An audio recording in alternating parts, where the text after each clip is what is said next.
DFS was alerted by Police and Radiation Health. On the 26th, we started an incident management team, and on the 27th, we put in a request to the government, the Commonwealth Government, for assistance to help us find this source. They reached out to the Australian Defence Force and also to the Australian Radiation Protection Nuclear Science, and they answered our calls to provide 3 teams. APANZA also reached out to one of their partners of Australian Nuclear Science Tech Organisation, ANSTO, and they increased our capability to 6 teams. Those teams' goal was not only just to find the source, but to make the area safe for the public. And since we had to track both sides of the road, by the time we did find it, we'd made safe over 3,000 kilometres of road between those 6 teams. One team was lucky enough to actually come across it, but all 6 contributed to making the area safe for WA.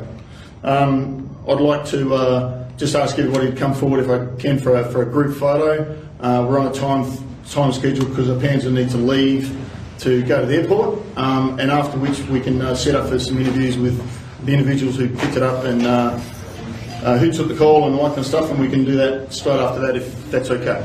Okay, thank you. 45 punch out. Talk about. We got anybody with stilts? What's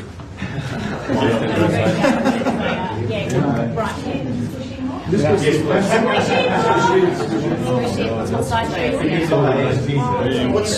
do? Is this supposed to be flashing?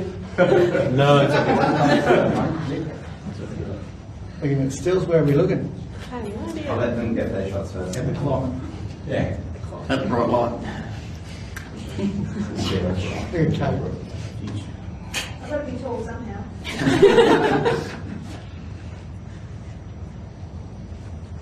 Smiles all around. Little bit, yeah.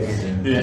Trying to show the There was a lot of Oh, yeah. a lot of hugging and a lot of smiles.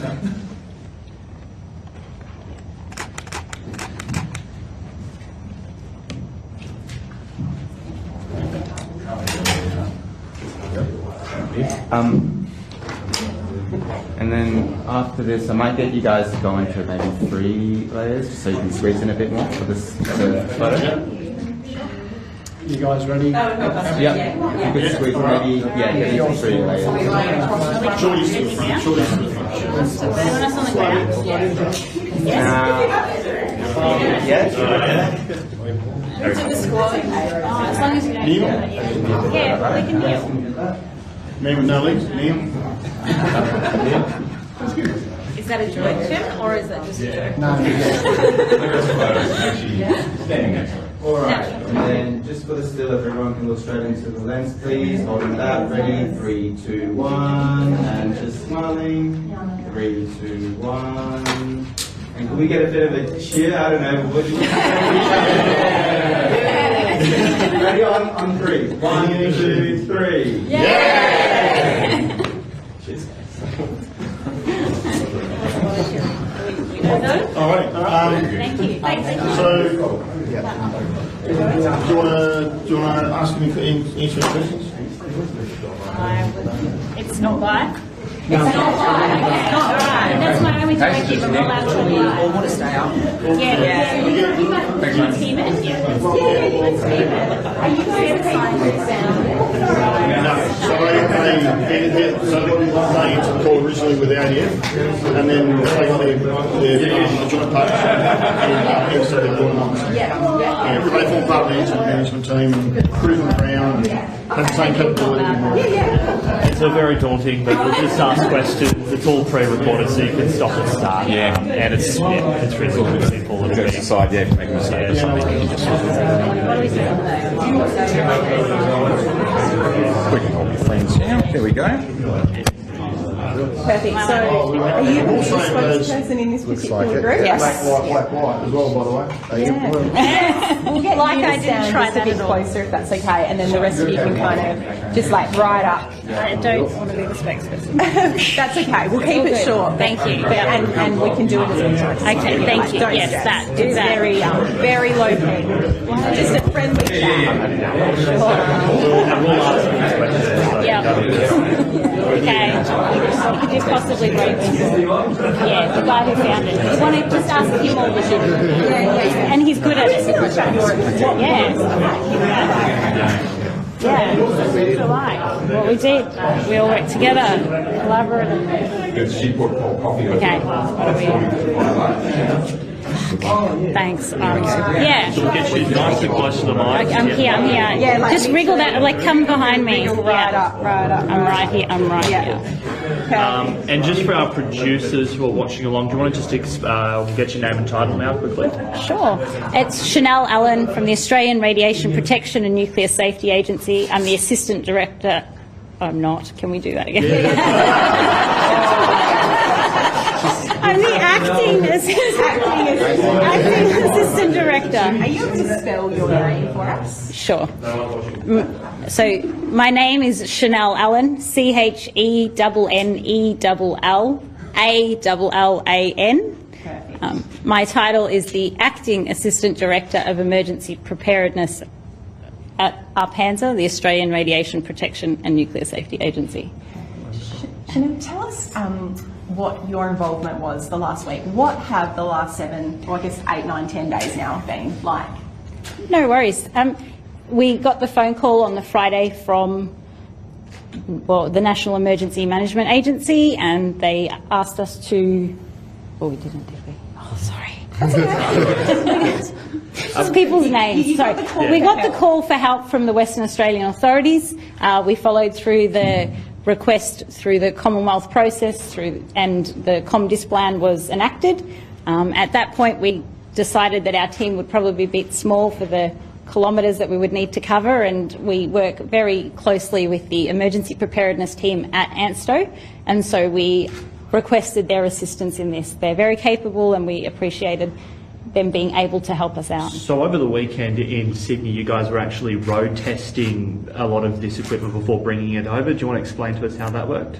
Yeah, that wasn't us. Oh, okay. That's them. We're in Melbourne. So we're in Melbourne. Yeah. We're the Commonwealth.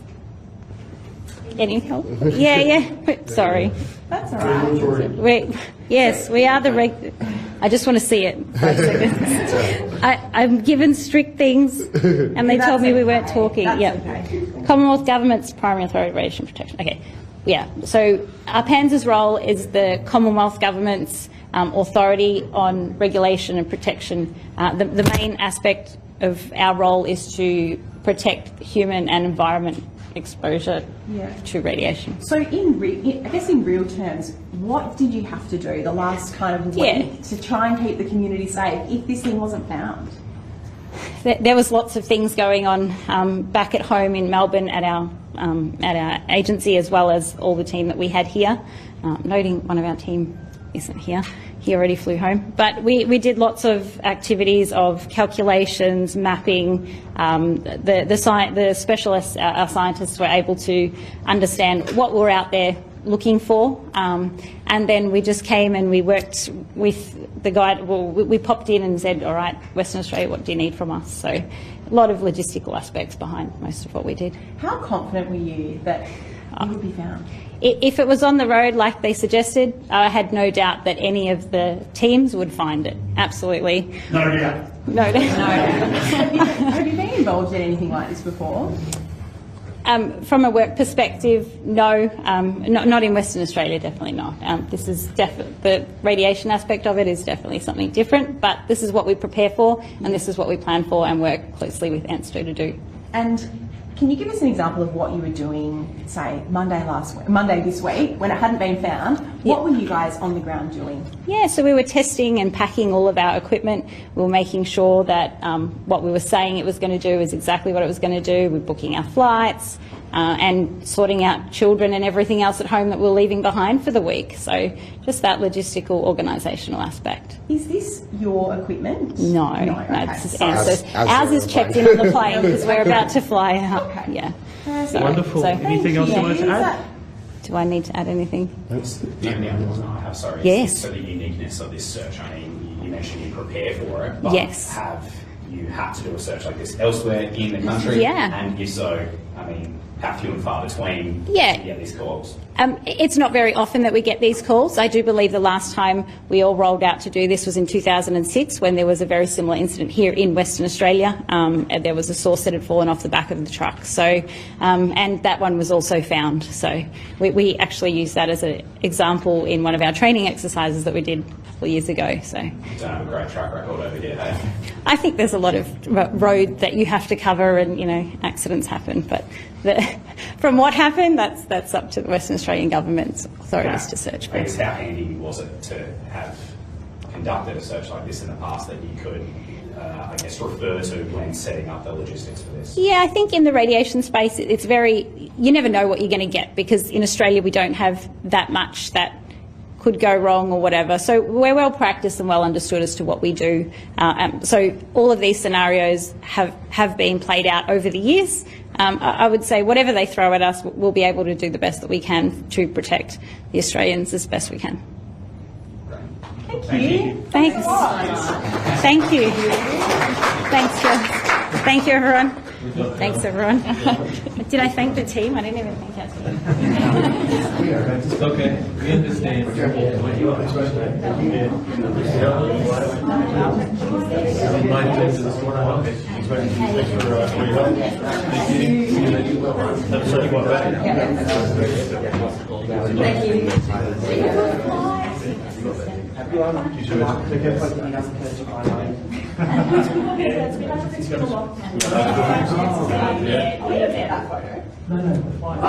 it's on the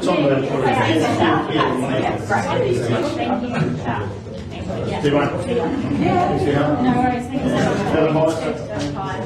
Good luck, guys. Well done. Thank you. JP, John, Prashant and what you next? You think do you team after it when you go through the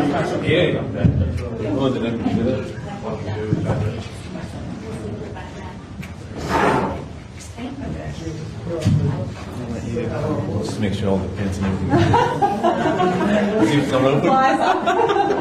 We're live this time though, yeah. come on. So we'll get you nice and close. Even closer, just right up there, if that's okay. No, it's okay. Yeah, wonderful. Okay, we'll grab your names and titles and what you guys were involved with. So my name is Prashant Maharaj from the Australian Nuclear Science and Technology Organisation. My current role at the agency is I'm the Radiological Emergency Manager for ANSTO. And we'll just get you to spell your first and last name, please. First name is Prashant. Last name is Maharaj. And from ANSTO, is that a Commonwealth? So ANSTO is one of the Commonwealth agencies, and our sort of expertise is in nuclear science and research. So that's what ANSTO sort of does, and I can talk about that later. That's your equipment. Yeah, that is some of our equipment. Yeah. So there's Is this the thing that found it? yes. So this is what we used. Multiple sets of detectors. We used to detect the source, with Chorus 360 being our primary sort of detection system. Do you think people at home would imagine such a tiny thing could be found by an unassuming item like that? If you were to look at that, you probably think it wouldn't be finding Australia's most wanted item, would you? Look, I think we were pretty confident after we did our test runs on Sunday with all our equipment that if this was on the side of the road, we will find it. We tested it in different terrain conditions, so I guess shielded down a sort of like a valley, and then also like just line of sight. So we were pretty confident that if it was out there on the roadside, we will get it. Can you tell us what that moment was like. Presumably you were in one of the vehicles, and did you get, like, what happened? Yeah, so, well, we had a DFS person in there, and Lachlan and myself were with the gear itself. So we had all 4 detectors going off. The Corys 360 sort of spiked up quite high. And I think we were looking at our detectors, but we were also chatting away and, you know, talking about the landscape and all that sort of stuff. But eventually all of them like just went on instantaneously. So we sort of said, you know, like, okay, detected high activity. So we went up maybe 100 or 200 meters forward, and then we turned around, came back slowly. And because radiation sort of, in terms of dose rates, it goes down as you move away, but as you come closer, it sort of rises up again, and you can see this on your detection system.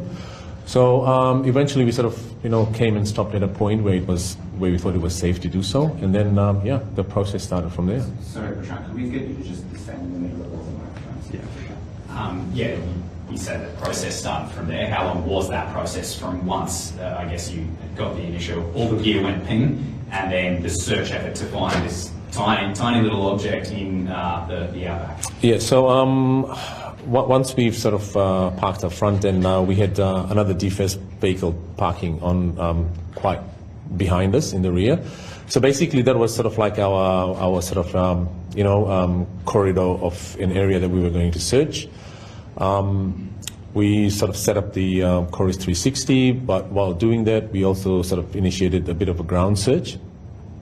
And I think within about 5 to 10 minutes, we located the source, which is, and then we confirmed that with by putting up the Corys 360 up again as a static unit, as a stationary unit, and then mapped out the exact spot where it was to confirm that it was a radioactive source. Not only that, it also told us that it was a cesium-137 source, which is what we were looking for. But then we had to do further verifications when we were doing the recovery stage to make sure that it had the right serial numbers and all that sort of stuff. So. What precautions do you have to take once you actually are retrieving the item? Are you wearing PPE? Are you keeping a distance? Walk us through the precautions used. So basically we use, the standard principles of time, distance and shielding. But then before we recover the source, we go through a planning process. We do I guess you would call it like a mock recovery sort of thing, a session that we run just to say, okay, you know what, this is the dose rate at a meter or at half a meter, this is where you'll be positioned, and then we just do a recovery planning. So we'd work out dose estimates on how much people are going to get for each specific task of trying to retrieve this item, and then we practice it away from the source. And then once we are confident that we've got this, that's when we initiate the plan, and then we go through the process with having a specific area where we enter from, and we've got people standing there with timing us and having, taking our doses and things like that. So, how close can you get when you're trying to identify it? You can go pretty close, but with the right equipment and dosimetry, and I guess practical experience counts a lot in this sort of area, because people can be a bit sort of, it can be a daunting task for people to see high dose rates, but under controlled conditions, under having the right dosimetry equipment on, you can get pretty close, about up to half a meter, but then restrict your time in that sort of field. How long could you stay there? Look, I wouldn't recommend standing there longer than 10 minutes. But in saying that the 10 minutes is not going to be extremely harmful for you, but we try and sort of, make sure that we optimize. And when I say optimize, it's try to keep the dose as, as reasonably as low as possible. So we have to take that into account. So it doesn't mean that, you are allowed to stay there for 10 or 20 minutes. You don't want to stay there. It's like just minimize the exposure as much as you can. It might sound like a silly question, but how important is it that you have all of these processes, all the safety checks in place in terms of the health risks? So in terms of health risks, your dose limit for occupational workers is about 20. It's 20, not about. It's 20 millisieverts for a year. So in terms of what we were trying to do, we calculated that the dose that we were going to get to actually retrieve the item was going to be somewhere between 50 to 60 microsieverts, which is if you look at in terms of exposure, that is quite low, considering that it's 60 microsieverts of exposure that you were going to get based on your annual dose limit, which is 20,000 microsieverts. You probably won't see any health effects, up to 100 millisieverts. But not saying that you should expose yourself to that level of radiation, ionizing radiation. But there's reference data available that demonstrates that up to 100 millisieverts, there shouldn't be any sort of biological effects. Can you explain to us how exactly you got the item from the ground into the lead box? So that was done after we did all the planning work. There was consultation between the DFIS incident controller with the defence RP person who was there, and myself. So good collaboration between the three agencies working together. And then what we did is we initiated the plan, as I discussed before, that we went through the planning process, we did a mock recovery session, and we had tasks sort of listed down. And we had a controller that was standing at the, at the barrier where we set up the barrier to let people in and out. And we were noting down all the doses people were getting when they were coming out. So we definitely told them you're not allowed to touch this. So we used a sort of a retrieval pot, a lead pot that was available from Defence, and we used CV reaches to pick it up and just put it in the pot, seal it up. And then check the pot again to make sure that the item was in there. Move the pot out of there, from there into the vehicle, and then we initiated a contamination check of the area to make sure that nothing had come out of the capsule itself. And then after that, we initiated a 100 by 100 with all the teams from ANSTO and from Defence to do a ground survey with our equipment to make sure we're not getting anything above background. What did you say you picked it up with to put it in the... we call it a CV reach. So it's like one of those. We've got a CV reach over there if you want to have a look at it, and we can show you how it looks. So it's just to try and get distance between you and the source, so you're not in extremely high dose rate fields. Were you wearing any protective gear? You're just not going to show this thing. We'll do it after. We'll do it after. Do it after? Yeah. I see. Yeah, you picked that sort of stuff. Can you tell us about the phone call that everyone was waiting for? We found it. So I was on scene. So I think I sort of liaised with the IC at that time, Jason from DFS. And I think the initial response was to set up the cordoned area, start noting down information, and I think Jason started reporting back to the incident control center over here. But I think we were requested to do some verifications to make sure that we believe it is the source that was lost. Initial sort of dose rates indicated to me that it was probably the source that it was because of identification that it was cesium-137, the dose rate that I was getting at a meter, because that would indicate to me how much activity would have been in the source, because that information was available to us, what the dose rate is at a meter. And then, the route that we found it in. So that gave us confidence that, this was the source, but we still had to verify it by, getting the serial numbers of the source. Must be pretty exciting though. I guess it was more sort of, it was exciting, but then once we, found out that this is most likely it, I think the adrenaline sort of kicks in, and then you start thinking about all the other processes that you've learned over the years. At ANSTO, and actually doing training at ANSTO for these kind of things, and then it just went from there. So when did the real excitement or relief kick in? Was it when it was in the car, all locked and loaded, secured, or when you confirmed officially sort of it was the source that you thought? I was pretty excited because I knew that's what it was, but we had to do verification of it to make sure that when we, when the WA government goes out to the state and to the public to announce that it has been found, it has to be that was the source. That, you know, like, I guess it has to be verified that, you know, that's the source and it was found, because I guess it's been a big sort of, you know, like a big story out here. So. And I know you've done lots of training, and it's a very sophisticated device, but to someone at home who doesn't have your background, doesn't know a thing at all, do you think they'd be surprised seeing that unassuming Chorus 360 was the thing that found this device? Look, this technology has been sort of, you know, out there put out by ENSTA for about like 2 to 3 years. And if you know, I can ask Lachlan to give more details about that equipment if you want to, because Lachlan's from the detection and imaging team. As you might understand, we've got members over here from ENSTA from different teams and different capabilities. So you know, I think it's probably a great thing that we've got members from all of the areas in ENSTA to come and help out with this. So if you want, I can get Lachlan to explain.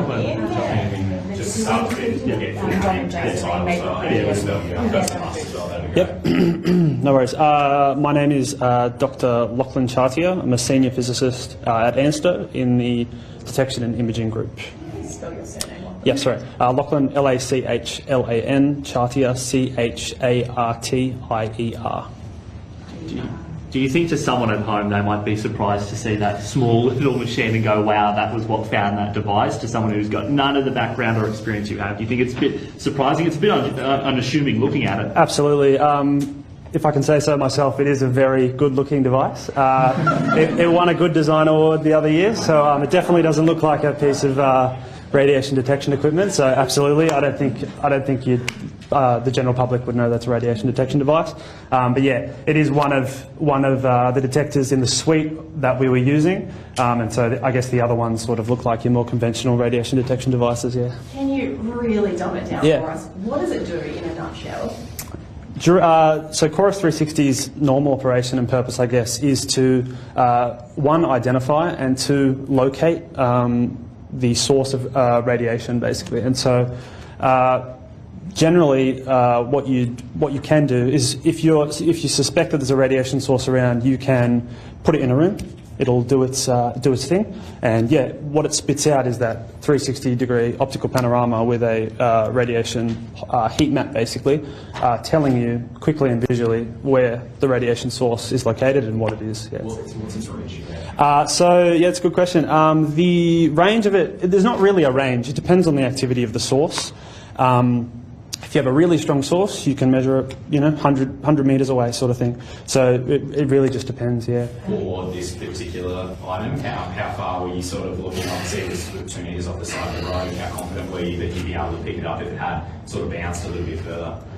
So during our exercises that we did on Sunday in preparation, when we used a very similar strength cesium source at ENSTA, the worst case scenario was, as Prashant said, was approximately 25 metres from the road down an embankment, and so the embankment would provide shielding to the detector, which would mean we'd basically be detecting less radiation.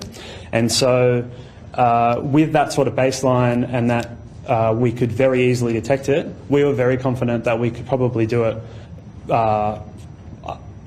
further than that, yeah, but at least 25 metres through shielding, we could absolutely detect it with Chorus and also some of the other detection equipment that we brought, yeah. And feel free to correct me if I'm wrong, but we're travelling at around 70 k's an hour, and how much does the speed impact it? Like, how quickly can it work? Well, our device was operating a little bit differently to normal. Normally, this is a static imaging device. So just like a camera, if the object that you're photographing moves, you're going to get motion blur. A similar thing will happen if you take it while things are moving. So this was actually operating in more of a search mode, where it wasn't actually imaging. It was used as a very large sensitive detection device.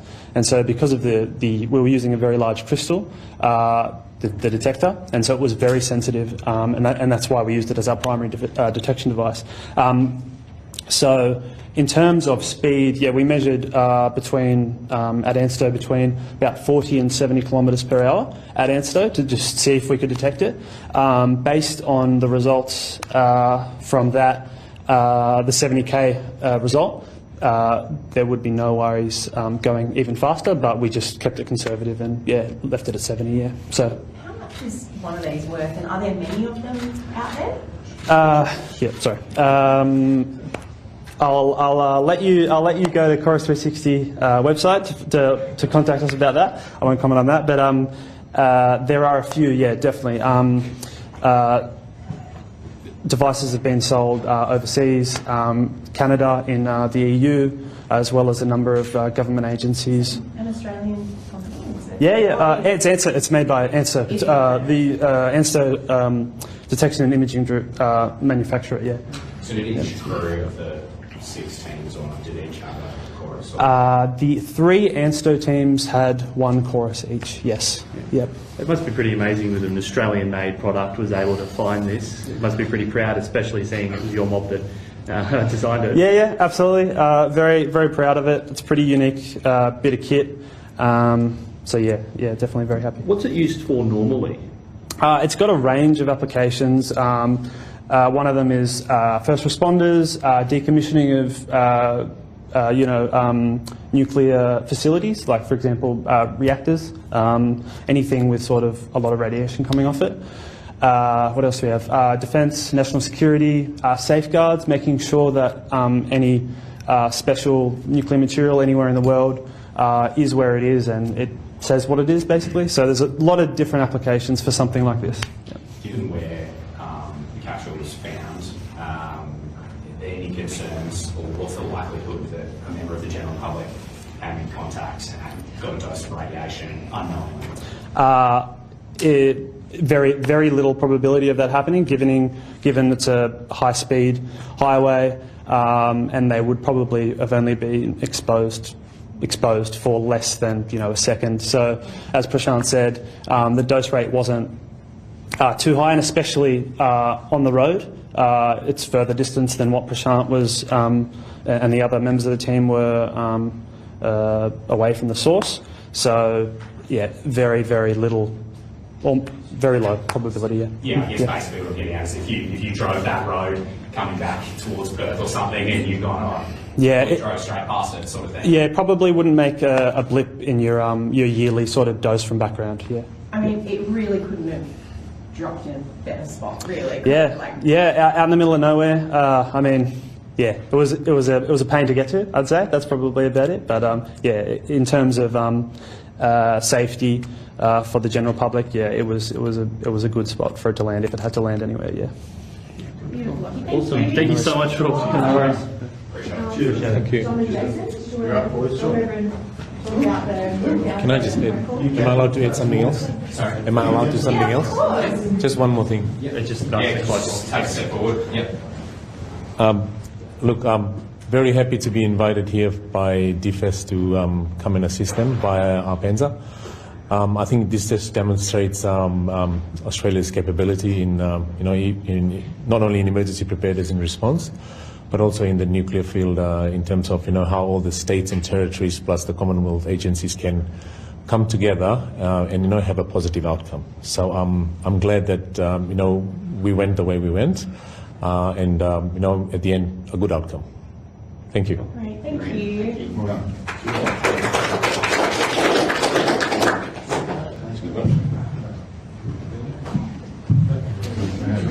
Jason Paul and the sunburnt guy on the left. It's hot up there. Don Ray on the right, wearing my hat.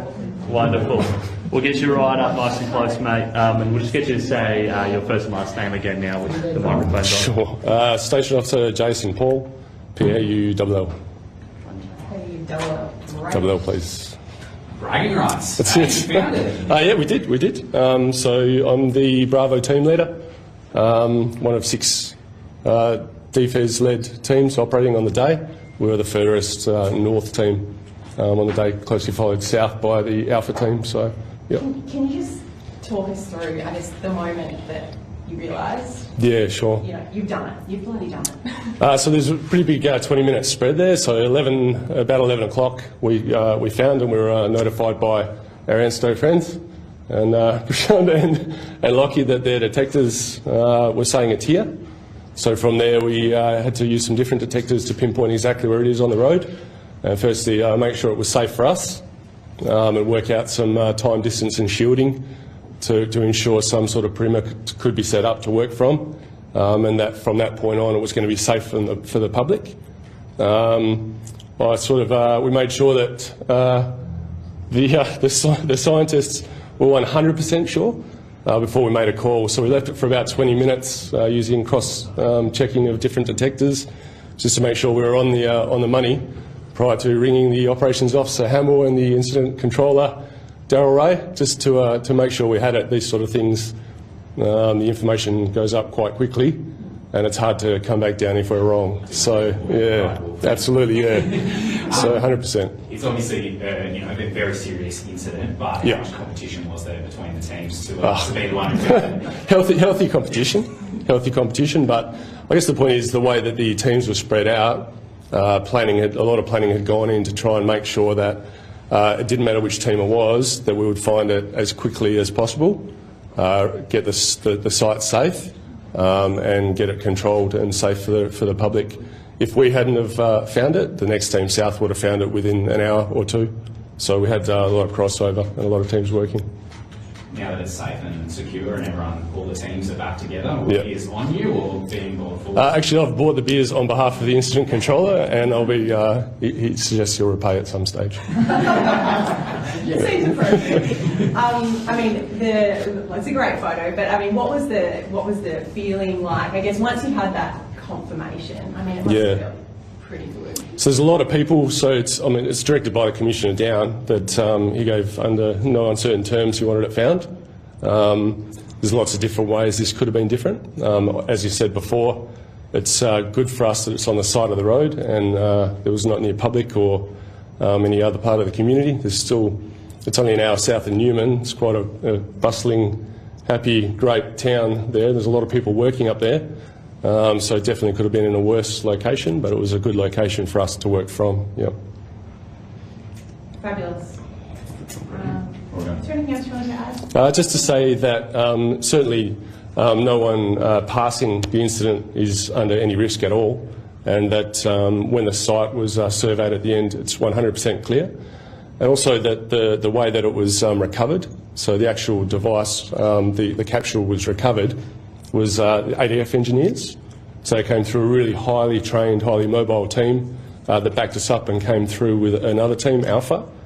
And actually we set up an entire mock scenario 100 metres from where the capsule was and practiced the recovery of that half a dozen times so that the ADF engineers had it down pat, 100% safe, and were ready to execute that plan when we were able to do it and when we were cleared to do that. Could you just talk to us a bit about the ADF's role throughout this whole mission? Yeah, sure. So they are our states and one of the country's leading teams that are able to mobilise and recover something along these lines, a dangerous CRN or radioactive source from anywhere in the country.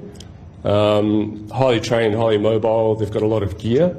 And they do this stuff in training very, very often. So, they train for it, they're mobile, the teams worked really well together with ANSTO, with the ADF guys, with Department of Fire, all worked out, couldn't come together any better than it did, and it was recovered safely and all in an afternoon. Yeah, I guess one last question. From the moment in technical terms, the machine being dinged, it did ding. to it being safely put in the lead container and put in a car. How long was that process? Sure. So about the best way to look at it is about 11 a.m. we found it. We made the scene safe, as in safe for the public, by about 11:30, and it was recovered and safe and everything back down to background readings by 5 p.m. Yeah. This might be a question, I don't know who can answer it, but can someone tell us what happens to the capsule now? You probably, I don't know if you can, but... It's going to be Department of Health. That's Department of Health? Yeah. All right, no worries. It's recovered and it's stored. Yeah. Stored safely. Stored safely. Yeah. Okay. All right. Just one last Yeah, sure. Sorry, obviously you train for a lot of different situations. We do, yeah. How unique was this one? Did you ever think you'd be involved in a process like this? So for us, it's a hazmat. So officers train to run hazmat jobs routinely. We learn it at our training school. For us, it's just a hazmat. There is obviously different contributing factors that make this different. However, our procedures, our standard operating procedures under our HMA responsibilities don't change. So it's just the amount of assistance we required to do it safely and quickly changed. But this is part of our core business. Yeah. Awesome. Great. Thank you. Thank you. He does. Come on. Come on, I nearly got out of it. My name's Dominic Ray, DOMINIC REAY, and I'm a senior firefighter with DEFIS. What was the moment like for you? So I was driving the lead vehicle with Prashant and Lockie. I'm still not sure whether the noise was from the machines or from those guys. The excitement level went up pretty quick.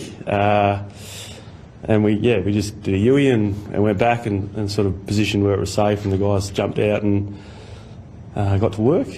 I went over and informed Jace that there might be something going on. So Jace was pretty clear that we want to be 1,000% sure. So the guys did a great job. My role was really just to secure the scene, set up the exclusion zones, all the stuff Jace talked about that we do at any hazmat sort of job. Very quickly, probably, I think Jace said by about 11:30 we had the scene secured and safe, and it was just a case of wait out, let the guys do their thing. The time, the location, etc., that everyone's talked about was ideal, and even some of the timings. We had the Alpha crew sort of heading north, and I think they were about an hour away, and that was a perfect amount of time for us to do what we needed to do. So pretty much when the Alpha guys with the ADF arrived, it could go straight into planning the recovery. So yeah, there was a lot of things that went our way, which is good. Mentally, were you prepared for a much longer day on the road?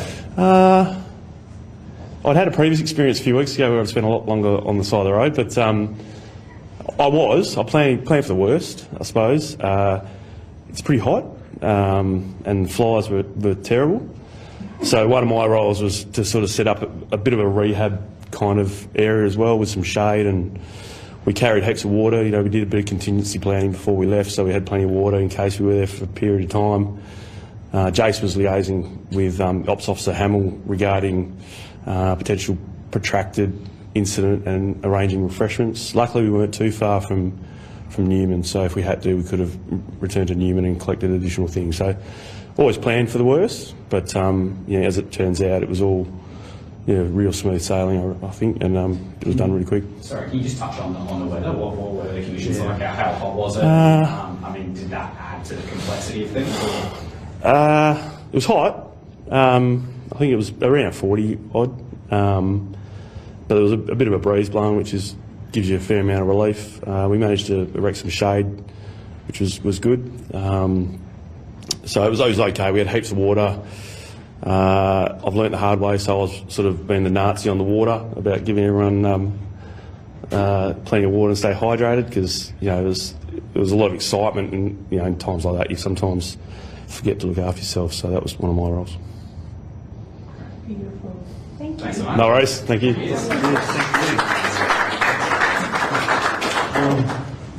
Jason made the call, and he took the call. Nice. And he happened to be over there. Oh, wow. Yeah. Lucky man.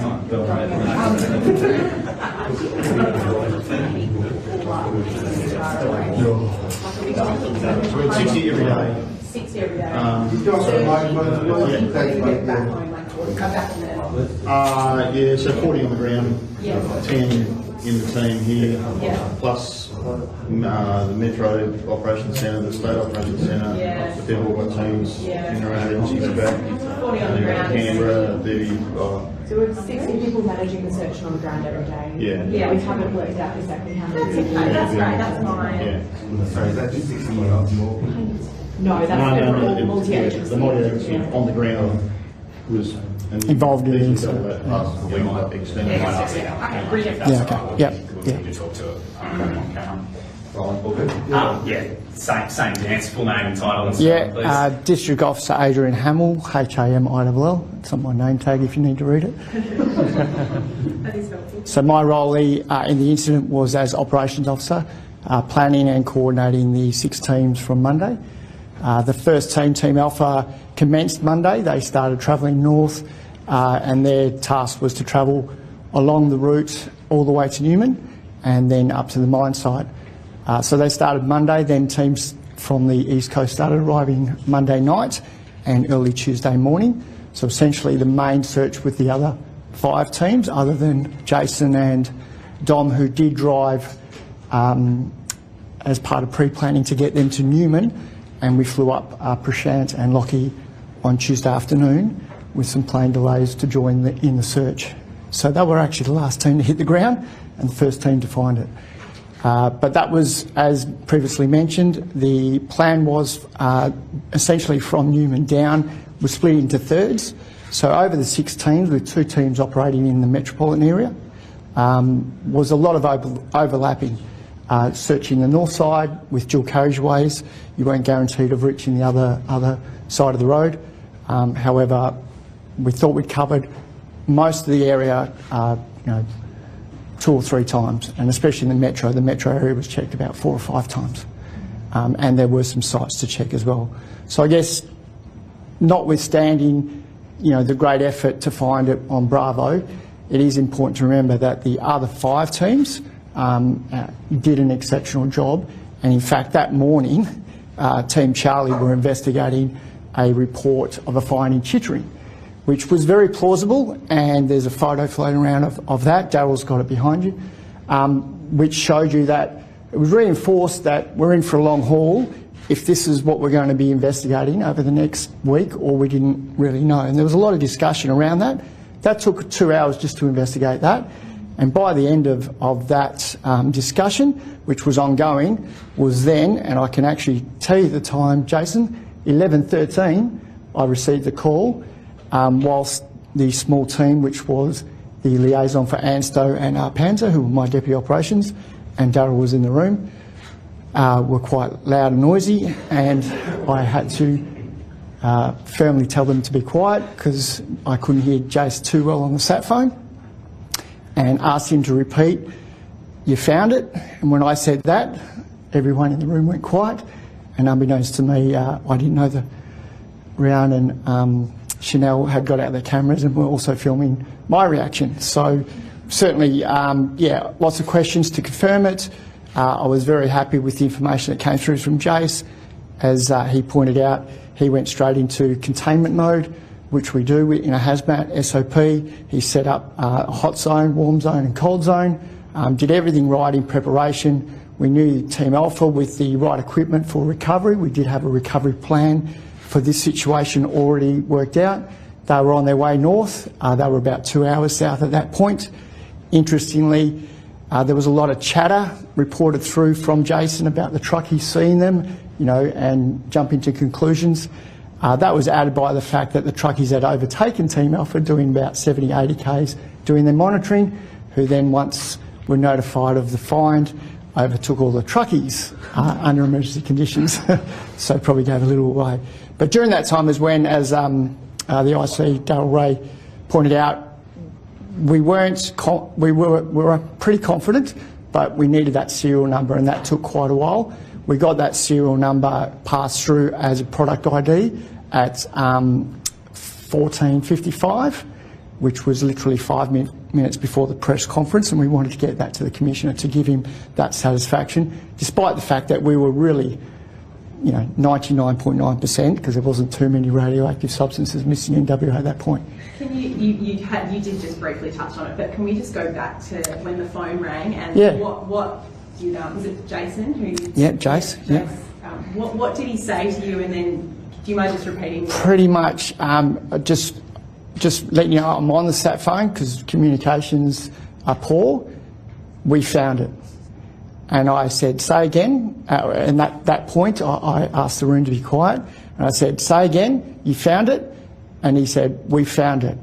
And I think, yeah, it was interesting, the jubilation that came over myself and in the room, a lot of high fives, was something really different that, and been to a lot of different incidents, but this one was unique in the jubilation felt.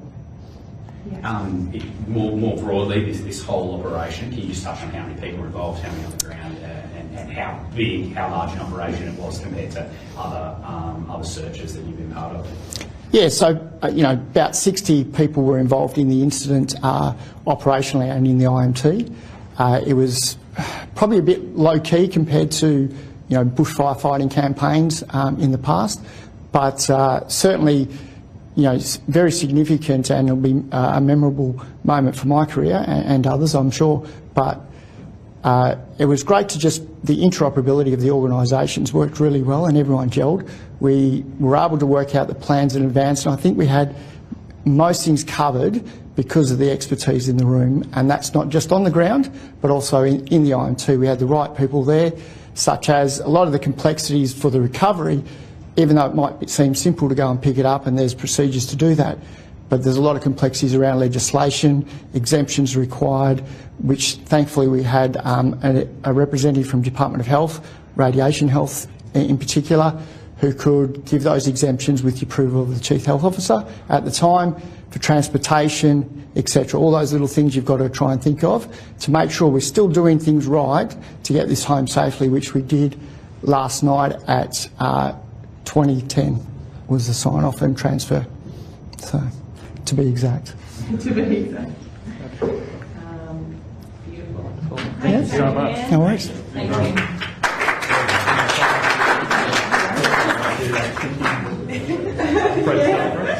Did you want to get anything of the equipment? Yes. How do you want to do it? Do you want someone demonstrating it, or do you want